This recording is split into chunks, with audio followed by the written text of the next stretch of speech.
Hello friends, my name is Kajal और आप सभी का स्वागत है मेरे चैनल पर। और आज के इस वीडियो में हम डिस्कस करने वाले हैं यूपीडीएलएड सेकंड सेमेस्टर सब्जेक्ट सामाजिक अध्ययन। और आज का जो हमारा टॉपिक रहेगा वो रहेगा गुलाम वंश, जिसे दास वंश भी कहा जाता है। जी हाँ फ्रेंड्स, सबसे पहले तो आपका यही पॉइंट क्लियर कर लीजिए कि गुलाम वंश को ही दास वंश कहा जाता है, ये आप क्लियर कर लीजिए।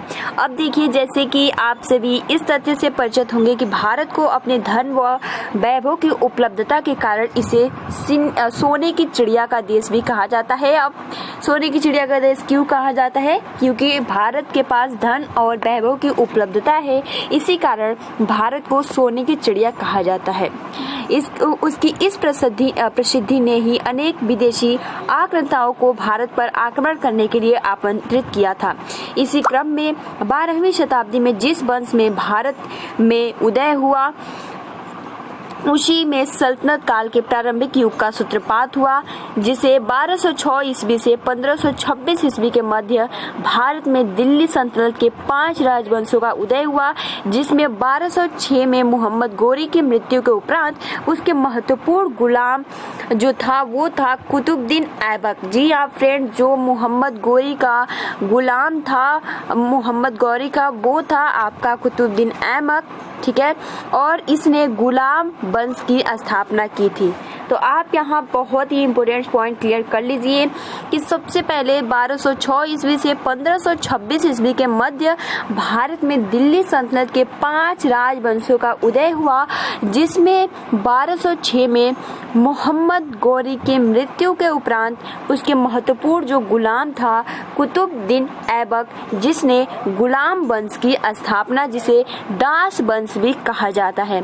जी हाँ फ्रेंड, चलिए अब शुरू करते हैं कि गुलाम वंश किसे कहते हैं, ठीक है। तो जो कुतुबुद्दीन ऐबक था, ये राज सिंहासन पर कब बैठा? तो 25 जून 1206 ईस्वी को ये राज्यारोहण हुआ, यानी सिंहासन पर आसीन हुआ या सिंहासन पर बैठा, ठीक। तो कुतुबुद्दीन ऐबक कब आसीन हुआ, प्रश्न यही आ सकता है। और इसी ने ही गुलाम वंश की स्थापना की थी। पॉइंट 2 क्लियर हो गया। और कब? तो 25 जून 1206 ईस्वी को ये गद्दी पे आसीन हुआ था। अब देखिए, इसने लाहौर को अपनी राजधानी बनाई थी। जो गुलाम वंश था, इसकी राजधानी जो थी ये था लाहौर, ठीक। और इसकी उदारता के कारण इसे लाख बख्श या लाखों का दान देने वाला भी कहा जाता है। बहुत ही महत्वपूर्ण पॉइंट्स है, इसको आप अच्छे से नोट डाउन कर लीजिएगा, ठीक है। और ऐबक ने कुवत उल इस्लाम मस्जिद का निर्माण किया था। ये भी पॉइंट आ सकता है एग्जाम में कि कुवत उल इस्लाम मस्जिद का निर्माण किसने करवाया था दिल्ली में? तो ऐबक ने कराया था। साथ ही में 2.5 दिन का झोपड़ा या कुतुब मीनार की पहली मंजिल का निर्माण जो करवाया था वो कुतुबुद्दीन ऐबक करवाया था। तो आप यहाँ देख सकते हो, इसमें जो जितना भी ये पॉइंट्स है बहुत ही महत्वपूर्ण है, ठीक है। सबसे पहला पॉइंट ये कि गुलाम वंश की स्थापना किसने किया था? तो कुतुबुद्दीन ऐबक ने, ठीक है। गुलाम जो कुतुबुद्दीन ऐबक था वो किसका था? तो मोहम्मद गोरी का था। प्लस इसका राज्यारोहण कब हुआ? तो 25 जून 1206 ईस्वी को हुआ। इसकी जो राजधानी थी वो क्या थी? तो लाहौर थी। और इसका उदारता के कारण इसे क्या बोला जाता है? तो लाख बख्श या लाखों का दान देने वाला कहा जाता है। और ऐबक ने ही कुवत उल इस्लाम मस्जिद का निर्माण कराया, और इसने दिल्ली में मतलब साथ में ही 2.5 दिन का झोपड़ा प्लस कुतुब मीनार की पहली मंजिल का निर्माण इसने ही करवाया था। पॉइंट्स क्लियर हो गया। अब देखिए, गुलाम वंश के बाद कौन कौन से आए थे, ठीक है। तो कुतुबुद्दीन ऐबक के बाद आराम शाह, जो 1210 से 1100 के बीच में इसने शासन किया। फिर इल्तुतमिश आया, ठीक है। इल्तुतमिश जो था वो 1211 से 1236 तक शासन किया। उसके बाद इक्तुद्दीन आया, जो 1236 ईस्वी तक बस शासन किया, ठीक है। फिरोज शाह 36 में ही शासन किया। रजिया भी 36 में ही शासन की, 1236 से 1240 ईस्वी तक। और मुइजुद्दीन बहराम शाह जो था वो 1240 से 1242 तक शासन किया। उसके बाद अलाउद्दीन मसूद शाह 1242 से 1246 तक शासन किया। और उसके बाद नसरुद्दीन मोहम्मद जो था वो 1246 से 1265 ईस्वी तक इसने शासन किया था। और लास्ट देखिए, गयासुद्दीन बलबन भी 1265 से 1287 ईस्वी तक शासन शासन किया था और सबसे जो लास्ट में शासन किया था, ये इम्पोर्टेंट लाइन है, ठीक है। जो सबसे गुलाम वंश का अंतिम शासक कौन था, तो वो था कैकोबाद, जिसकी शासन काल थी 1287 से 1290 के बीच में।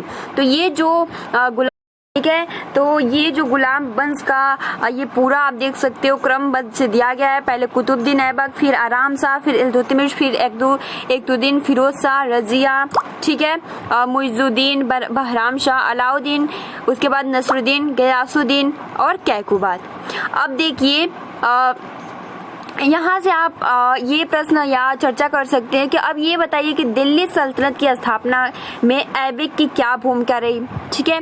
तो देखिए यहाँ जो दिल्ली सल्तनत में इसकी क्या स्थापना रही, ये आप इसके बारे में थोड़ा डिस्कस करते हैं। तो कालांतर में पोलो खेलते समय, ठीक है, कालांतर में पोलो खेलते समय घोड़े से गिर जाने के कारण 1210 में इसकी मृत्यु हो गई थी और कुतुबुद्दीन के मृत्यु के पश्चात ही आप देख सकते हो जो ये आपका कुतुबुद्दीन ऐबक था, 1206 में ये गद्दी पे इसका आसीन हुआ था।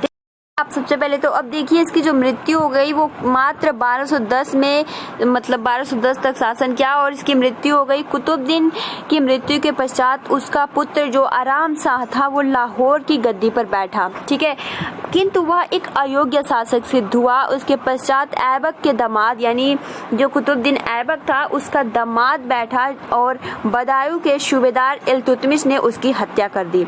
अब देखिए ये क्लियर कर लीजिएगा, ये जो क्रमबद्ध तरीका ये पूछता है। तो सबसे पहले तो कालांतर में जो 1206 में 6 ईस्वी में कुतुबुद्दीन ऐबक गद्दी पे आसीन हुआ था, बट वो कालांतर में पोलो खेलते समय उसके घोड़े से गिरकर उसकी मृत्यु हो गई थी। कब? तो 1210 ईस्वी में। फिर उसका पुत्र आराम शाह गद्दी पर आसीन हुआ, लेकिन वो एक अयोग्य शासक था, इसके कारण वह गद्दी पर आसीन नहीं हुआ, जिसके फलस्वरूप उसके दामाद मतलब कुतुबुद्दीन ऐबक का दामाद गद्दी पर आसीन हुआ। लेकिन जो बदायूं का सूबेदार था इल्तुतमिश ने उसकी हत्या कर दी और दिल्ली सल्तनत पर अपना अधिकार कर लिया। उसने 40 दल या चहलगामी का गठन किया, जो 40 तुर्की सरदारों का गुट भी कहा जाता है। सबसे इम्पोर्टेंट लाइन है, और इक्ता प्रथा का प्रारंभ व टंका जिसे चांदी व जीतल जिसे तांबे का सिक्का चलवाया, कुतुब मीनार का निर्माण पूरा करवाया। अब देखिए इल्तुतमिश के बाद उसकी पुत्री राजिया, ठीक है, जिसे ये बोला जाता है रजिया जो है बहुत ही महत्वपूर्ण, ठीक है, इसने रजिया बेगम ने 1236 से 1246 तक दिल्ली पर राज्य किया और रजिया के बाद शासन सत्ता बलबन यानी 1266 से 1287 ईस्वी के हाथ में आ गई और 1287 ईस्वी में बलबन की मृत्यु के पश्चात उसका जो पोता था लास्ट में कौन था? कैकोबाद, ठीक, कैकोबाद दिल्ली की गद्दी पर आ बैठा, जो एक अयोग्य शासक था जिसका लाभ उठाकर खिलजी अमीरों ने, तो अब देखिए यहाँ से खिलजी वंश स्टार्ट हो जाता है, तो खिलजी अमीरों ने 1290 ईस्वी में उसकी हत्या कर दी और इस तरह गुलाम वंश के शासन का अंत हो गया। तो गाइज आज के लिए इतना ही डिस्कस करते हैं, ठीक है, क्योंकि गुलाम वंश में ज्यादा आपको इसमें क्लियर करने की जरूरत नहीं है। गुलाम वंश में सबसे पहले तो आपको यही क्लियर करना है कि इसकी जो स्थापना की थी वो किसने की थी। तो गुलाम वंश की स्थापना जो की थी वो कुतुबुद्दीन ऐबक ने की थी। ये गद्दी पर आसीन कब हुआ था? तो 25 जून 1206 ईस्वी को, ठीक है, जो इसकी राजधानी थी वो लाहौर थी और इसकी उदारता के कारण इसे लाख बख्श या लाखों का दान देने वाला कहा जाता है। और ऐबक ने कुवत उल इस्लाम मस्जिद का निर्माण कराया और दिल्ली में 2.5 दिन का झोपड़ा व कुतुब मीनार की पहली मंजिल का निर्माण करवाया था। तो आज के लिए इतना ही, मिलते हैं अगले वीडियो में। आप अपना अच्छे से प्रिपरेशन करते रहिए, तब तक thanks for watching, take care and best of luck.